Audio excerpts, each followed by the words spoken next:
The part of the conversation I think that needs to be discussed is this idea that, sure, you may know what I'm really good at, and I may agree with you, but I don't realize it's special because it comes so naturally. And I think for a lot of people... Welcome to the Just Life podcast. It is our hope that the gritty, real, and uncensored insights we share with you here will help you get your shit together as you explore and discover what it takes to live your best life on your terms. Today is part 9, I think. Is this part 9? Part 10? Yeah, part 9, 10... Somewhere up there. Yeah. a multi-part series on purpose. What is it? How do you find yours? And yes, it's normal to be asking that question of yourself regularly. And no, you're not helpless. Believe it or not, you have everything you need. And in this series, we're going to try to reveal what we mean by that and what you can expect if you join us for a day on purpose. More on that later, but I'm going to hand the mic over to David and Richard and Shelley. Yeah. Awesome. Thanks, Devin. Thanks, Devin.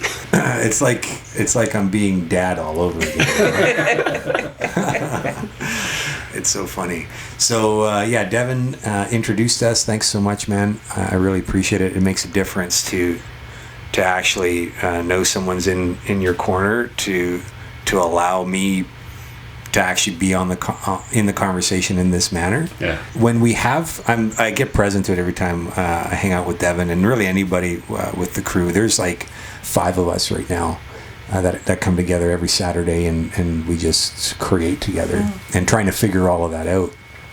And there's been so many times where Devin's like, I got this. Because I'm just so used to moving it forward, all of it, right? Like just this, the conversation earlier is all a byproduct of that.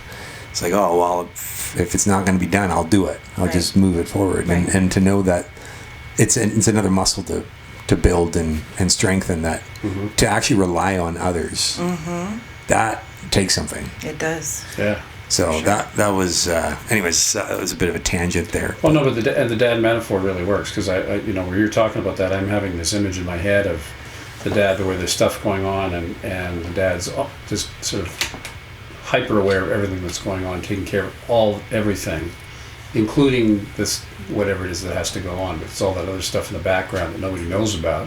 They don't see, they don't hear, they don't feel. But if something goes wrong there, often bad things happen. Yeah, we carry a lot, and not to diminish the other half of the relationship, but in my experience, the problem with men is, and we're kind of going on interesting. Yeah, we are. The problem with men is we tend to always take it all on our own and not ask for help, and that's part of many things that I'm up to changing. And leading by example. Well, it's interesting you say that because my experience has been a little bit the opposite. The men that have been in my life, my husband, my father, my son, are often leaving it up to the women to organize, plan, make sure all the pieces are connected. So it's actually refreshing to hear you say that. Well, there is... And it is happening on both sides, right? Like you're either checked out, and this is part of the bigger problem. You're either checked out, not feeling like you have a voice or that you could possibly contribute in any way because I don't know or I don't understand or whatever it is that stops us, or we take it all on. There's no happy medium. There isn't. No. Men are. And I only say men because I don't know women. I'm not a woman. Right. We are masters of extremes. And I would say I'm a master of extreme as well. Yeah, so in there a very we go. different way. Yes. It's perfect. It's the perfect shitstorm that is being a human being, right? True. Yeah. And the perfect segue to a conversation that I believe is, and Richard, I'm sure you would echo this. Yeah. It's the underpinning driver of what doesn't work. Right. What has us feeling disconnected in our own ways, whether you're a man or a woman. Right. Yeah. I just had a meeting with a client and who's become a friend, and he's just re-entered this forced transition world again. And his last journey was quite long, measured in years. And we were talking about Daryl, so someone who we've interviewed on this podcast before, and talking about his situation where, as a petroleum engineer, he wouldn't have ever considered what purpose was all about, because he was in a job that he loved, and why would I be looking if I love what I do? But it was taken from him, and now there is no going back to it. It's not there anymore. It just doesn't exist, and it won't. And so you start asking these really heavy questions about, all right, so now what? What is this all about? What's my why? Because the why I had isn't there anymore. And the fellow I met today, thinking, oh man, again? And now having to reinvent himself. And then I was sharing just before we started today that I was listening to Arlene Dickinson on Alberta at Noon on CBC Radio talking about her new book, and she's highlighting the centerpiece of the successful entrepreneur is the first question they have to answer is, what's my purpose? Why am I doing this? And it can't be just about money. It's not the big enough driver anymore. No, and it's sort of it's feeling like there's this tsunami growing of we can't ignore it anymore. We can't do this by default anymore. And the more we try, the more dissonance we experience, the more disconnectedness we feel, the more I don't know we feel, the more lethargy that sort of creeps into our day. And we're lacking the energy. And you were talking earlier about all the demands in your life, and you wish the day had 72 hours in it. And with all of that, how do you figure out what's what and what matters most if you don't have your North Star, your guiding principle? Yeah, I couldn't imagine. I can't imagine anymore, because I can still imagine it, but I choose not to, because it doesn't serve me really. But the way I operated before I started to be more aware, I wouldn't. There's nothing there that has me feel excited about life. It's kind of hollow, isn't it? Yeah, it's super automatic. Yes, automatic. And very, very confusing, and there's no energy there. And that's, from my perspective, that's like, if you're there, that just means you've got some digging, some more digging to do. Like, you're not there yet. You haven't, and that's part of the game. Ravin, when he was on the podcast, I really loved when he talked about that we're not in it alone. We are in the cycle of, there are moments where it seems good and life's good and we got good people around us, and then there are other moments where it's a chaotic storm and you're super negative and you're feeling bad about yourself and about your situation and what's the point and why bother, and that is the game. It is the combination of both of those. Like, you're always in both of those in one way or another. But do you think that feeling bad about yourself and sort of that I don't know what to do is all because of what society is kind of forcing us to look at or think that is important? Absolutely. And when I think of purpose, I think of what is my inner voice telling me and not what the rest of the world is telling me. And we were just talking about it earlier about being on automatic pilot. And I think that's what so many people are. And they're not listening to their inner voice. They can't hear it. Well, you're right. They can't hear it. So we have to kind of help them quiet the mind so that they can hear it. Yeah. Because it's there. Yeah. And I always go back to this idea of being a child. And when we were a child, we could hear that pretty loudly. And when we were a child, we kind of knew. But somehow, somewhere, people told us, no, that wasn't the right thing. You've got to do this, or you've got to do that. Did you see there was a posting that was on LinkedIn that came up yesterday? So it's a photograph of a male lion laying in the cradle of a tree. So it's where these branches form a V, and he looks uber comfortable. It's like one you kind of want to hang out there. Yeah, killer comfortable IKEA chairs built into a tree. And the caption read, "Everybody said I should have been a lion. I wanted to be a monkey."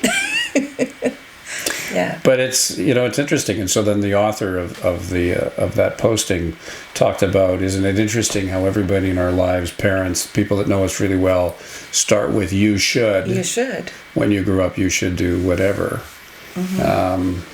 Or I think richer parents are fearful, so they don't want kids to suffer, so they're trying to guide them. Do what's best. To do what they believe is best. And the world's changing right now. Yeah. And I tell a lot of the young people that I come into contact with, if dad said you should be X, really stop and think about it. Is that career going to be around in 20 years?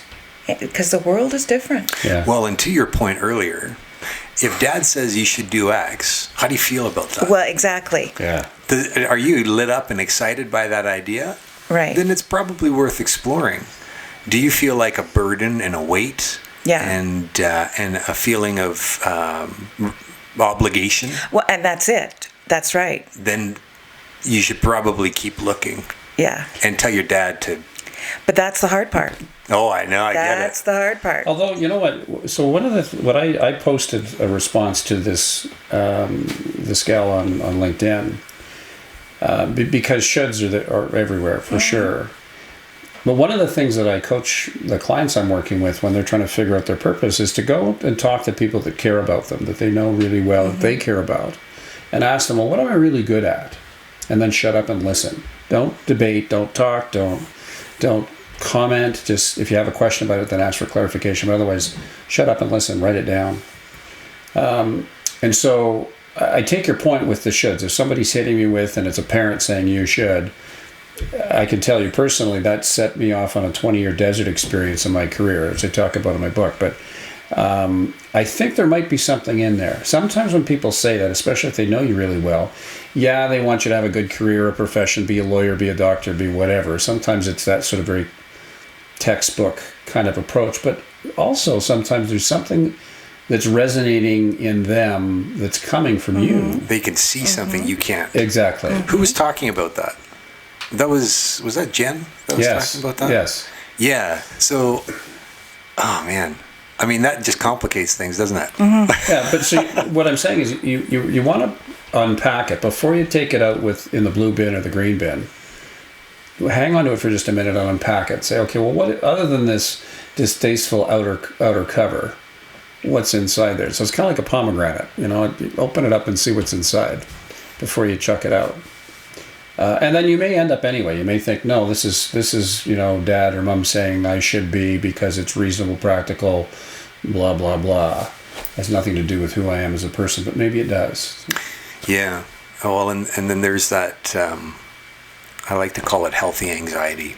Yeah. There's this fear, like I couldn't do that. No, I have no idea. I couldn't possibly. I don't know. I don't understand. But yet there is something about it, and you think about it, but there's like this fear of diving in because the uncertainty of it all. And those are also indicators that it's something worth pursuing as well. If you are committed, like when somebody talks about construction as a trade, as a career, and you're like, a full stop no, I couldn't even see myself there. You probably shouldn't. But dad's done it, and dad's done it. Yeah. It's very obligatory that I should follow in those footsteps. You probably shouldn't follow in those footsteps. Yeah. However, if you think about it and you're obsessed with not knowing how to the practice of building things, right. But there's a curiosity around it, and but then there's a fear that's kind of like, yeah, but I don't know what I'm doing, and I don't know if I could ever build something. So that's what you should probably start to explore more. Yeah, and then meet a guy. So there's this neighbor of mine, Steve. Used to be a bull rider, and you look at the guy. He's a very slight guy, kind of like your build, very very slight, really muscular, really a lean, powerful guy. Great hockey player, but he loves to build things. So he's been a general contractor for years, does home rentals, infills, that kind of thing. And he put a big huge window in my home, And it was fascinating to be there and watch him do it. I've never seen a guy do something that clearly loved what he was doing. And just the care and attention and love he was putting into that, and just, clearly in delight of what he was doing. So if somebody says you ought to do that, well, then I'd want to talk to Steve and say, okay, you seem to really enjoy what you're doing. Tell me about it. Because we've all seen people in their jobs and they think, The people that repaired my deck last spring is a prime example of the shit show that is doing something begrudgingly because you have to, or for whatever reason, and how incomplete it must have felt them, like they must have felt, because I sure felt incomplete, right? Versus someone who you just can't, you're compelled to watch them because they just do such great work. I mean, But the part of the conversation I think that needs to be discussed is this idea that, sure, you may know what I'm really good at, and I may agree with you, but I don't realize it's special because it comes so naturally. And I think for a lot of people, when they know they're good at something, but it comes naturally, they think, oh, everybody else can do it. Yeah, it's well, that's it, unique. right? Yeah. Right? But everybody else does. We assume that everybody else does it. That's right. Yeah. But they don't.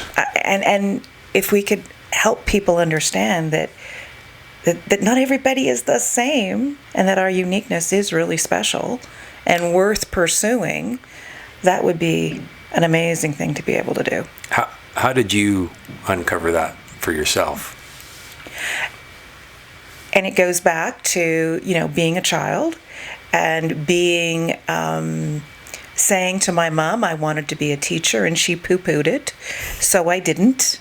So what did she say about it? Oh, Shelley, you're not good with little kids. Oh, nice. Oh, man. Right. So thinking at the time that being a teacher meant being like an elementary school teacher. So for 40 years, it wasn't... A very limited view of what teaching Totally. is. Absolutely. But then 50 years ago, there was a limited view of it. And there weren't any adults studying 50 years ago. Well, not to the extent that we've got it today, right? She said it with all good intention. But then I somehow, in the back of my mind, always knew. And I think partially having a strong personality that sort of said, oh, I really want to do this at some point. And then when I had the opportunity to do it, it just felt right. Like I just knew instantly that I should have been doing this my whole life. But David, it really goes back to that, being a child and articulating something. And what I say to people is how impactful a parent's voice can be. Just one sentence. And so as parents, we have to be very careful how we word things. It's like you being very intentional about the words you're choosing to use. Most of the time. Yeah. But that's probably better than a lot of people. Yeah. But being a parent, you probably are realizing the things that I say to my children have this indelible impact. And we don't even see it right away. And I think where I'm getting very passionate about it right now is with my grandchildren. And I'm seeing these, 4, 5, 7-year-olds and watching their parents and how they interact with them. And I am feeling a need to give them the space to be who they are and not to tell them that they're going to be anything in particular. Right. Yeah, because really, who are we to say? We aren't. At the end of the day. Exactly. Not that we won't continue to try. I want to go back to your comment about teaching, because Shelley had a lot to do with me joining the teaching profession this year. And I had the opportunity to she came to my class and just was getting me anchored so I get logged into the system and do all the stuff I needed to do. Anyway, as all that technology stuff. Exactly, because we already know how technically brilliant I am. So as Shelley's leaving the room, I'm observing her wake.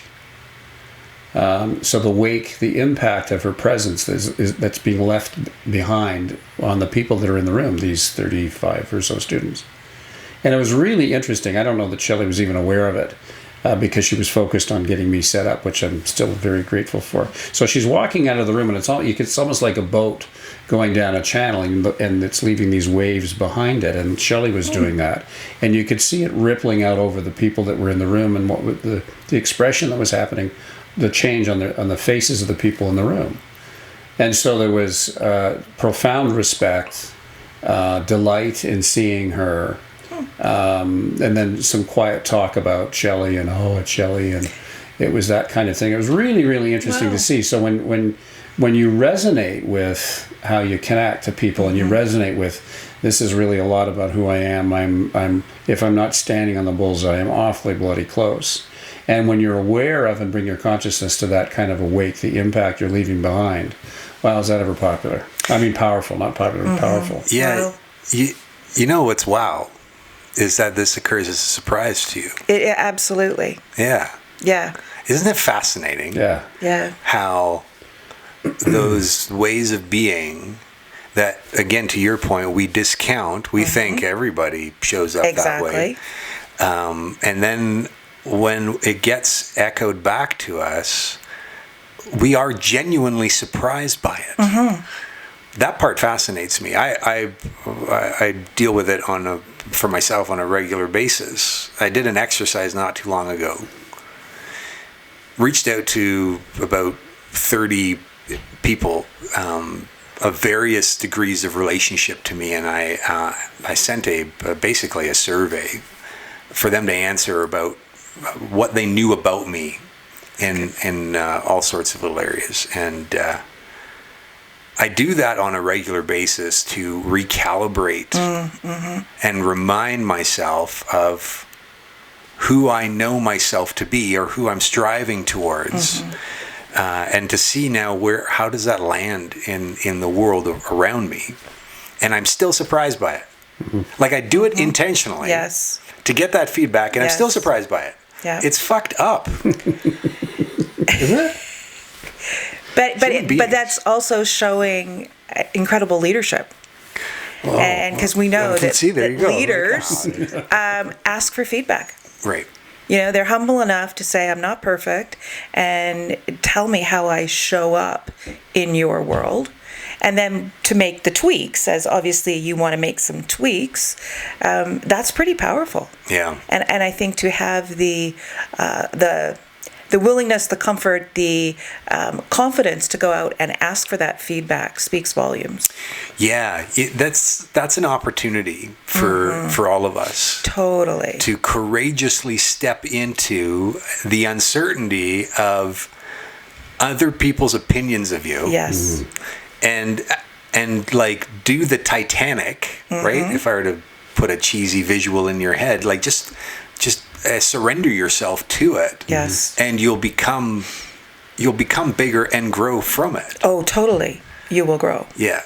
Now, caveat that, of course, with having sent that information to the right people. Of course. Because there are some people that do not need to be asked that question. True.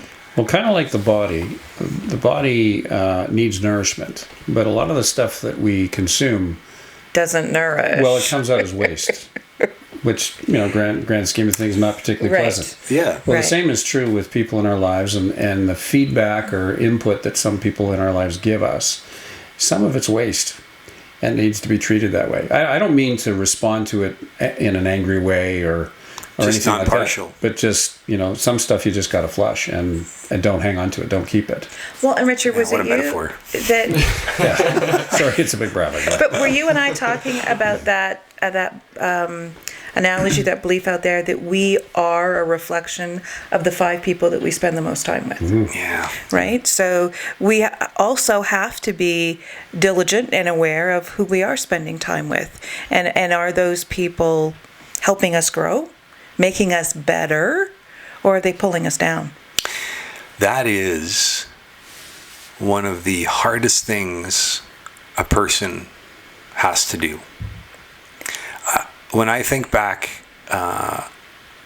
so I highly religious upbringing, and the people around me were very predictably focused. And yeah, that was my world. Not that there was anything wrong with it either, but then you share the parallels between those that. I think back to the first person that comes up in my mind is the man who murdered my brother. And he shared his story in the courtroom. I was the only one there representing my family for that session. And it wasn't him so much as it was the judge, I believe, that was sharing the story. And his core group, those 5, 6, 7 people that were around him for his whole life, I would not wish on my worst enemies. Right. And you get what you put into. You get what you're influenced by, without a doubt. And unfortunately, he was a young boy who saw his mom beat almost near death, if not to death, at one point, in the closet with sister and brother, and then that rippled through with the next level of individuals, that because it was familiar, that's what he gravitated towards.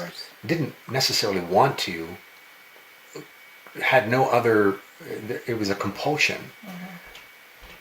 That compulsion, that tendency to just gravitate towards the safe and the familiar. The quote unquote safe, because that's definitely subjective. That is our big. If you were to start anywhere, from my perspective, if you were to start anywhere, it is there. Who is that core group around you? And because they will help you steer your ship, whether you are aware of it or not. Well, and to that point, it's almost a responsibility now to have a radical level of self-awareness, so you can hold yourself accountable to that circle. You got to know. And you can continue to push yourself in the right direction.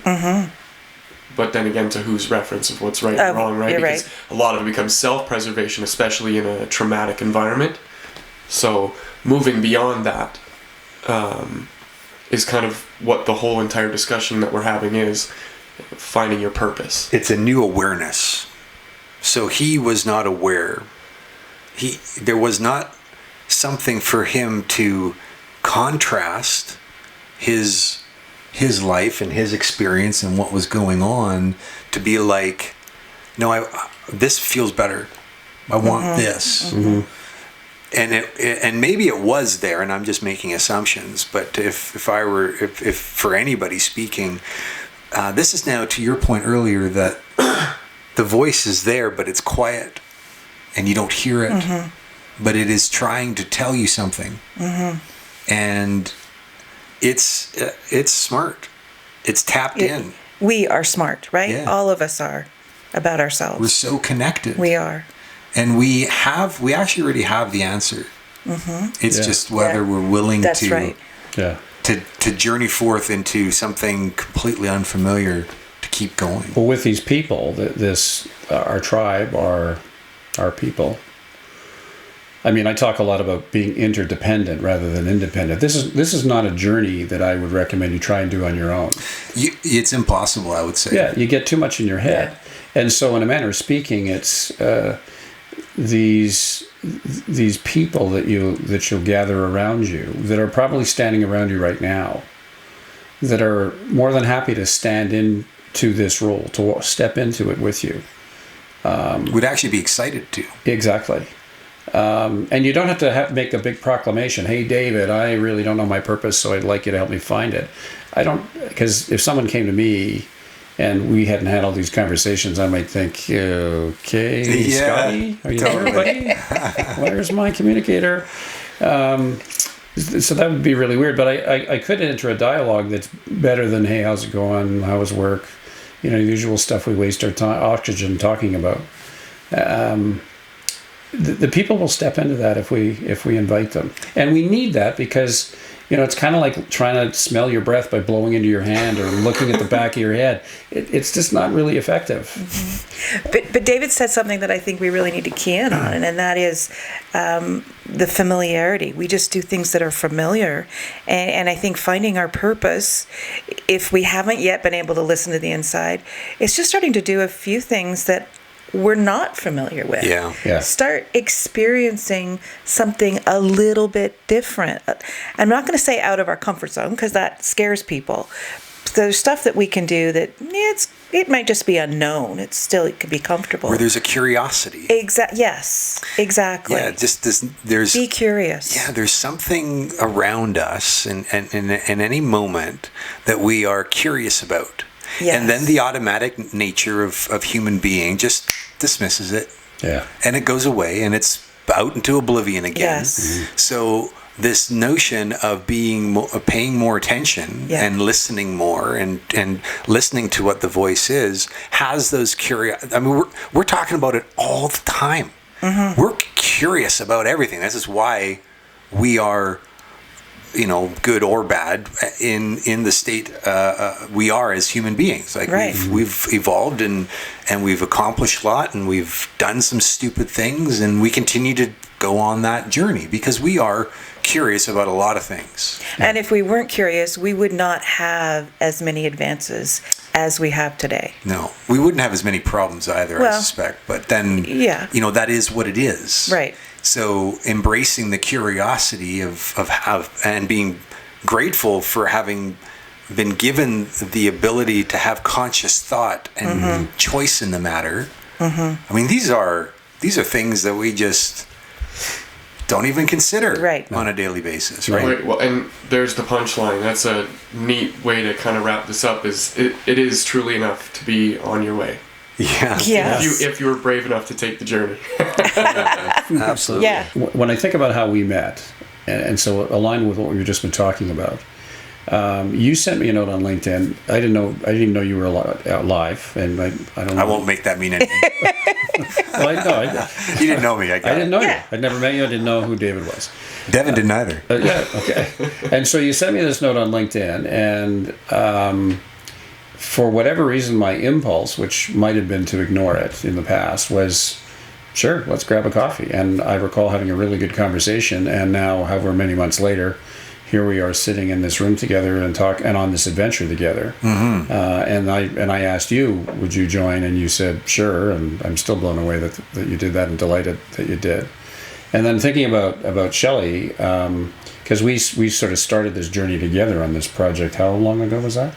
2.5 years ago. Right. Yeah. So what the hell are you doing with all this stuff? What's this all about for you?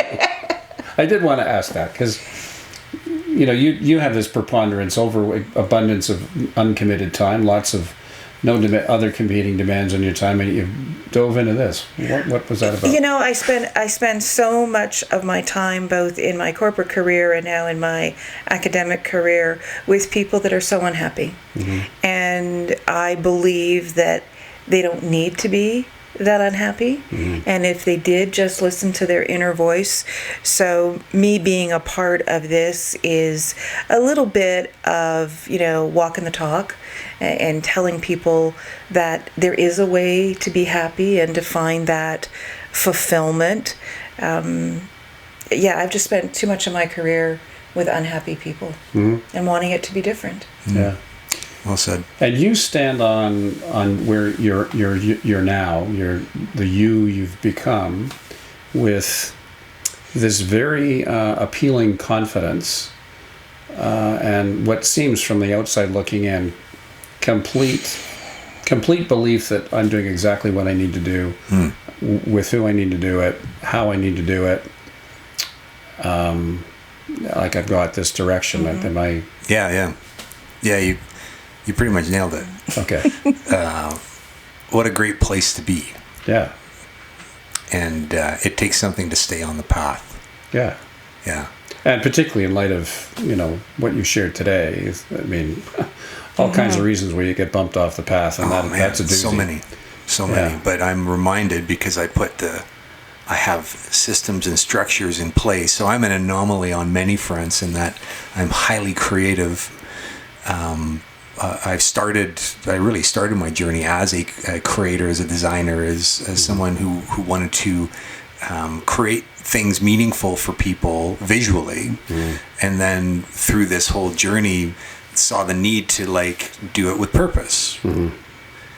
That it has to have some sort of, so what? Yeah, we're doing this, but so what? Why does it matter? And what are we channeling? What's the point of it?